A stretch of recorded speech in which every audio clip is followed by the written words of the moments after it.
Thank you, Mr Speaker. My question is to the Treasurer.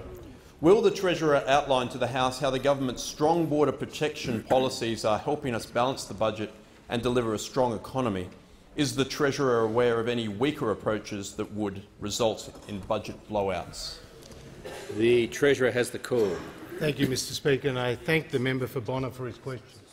Now, he knows, we know on this side of the House, that politics involves tough choices. Politics involves difficult decisions, and in politics you can't just listen to the last commentator or the last critic. Sometimes you really have to hold your line and stay the course.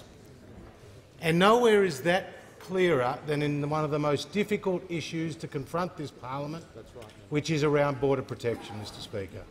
Because in border protection, you have to put in place policies that are a deterrent to the evil people smugglers who prey on the most vulnerable in the community. And if you don't get it right, the consequences are terrible. People lose their lives at sea, people end up in detention, there is a budget blowout. Now, Mr Speaker, we all remember Kevin Rudd going to the Australian people in 2007, saying he was a big C economic conservative like John Howard, and he wouldn't touch the most successful border protection policies put in place by that government. But what happened over the subsequent years of a Labor government, or a Labor Greens government, was that the border protection policies were unwound. Over 50,000 people arrived in over 800 boats. There were 1,200 deaths that we know of at sea.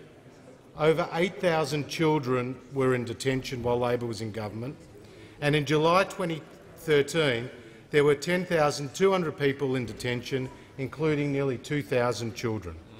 17 detention centres had to be opened, and there was a budget blowout of around $16 billion, Mr Speaker. In stark contrast, and I want to pay credit to the now Prime Minister and then Minister for Border Protection for the work that he did in stopping the boats, closing the detention centres, ensuring lives were not lost at sea and that children were removed from detention.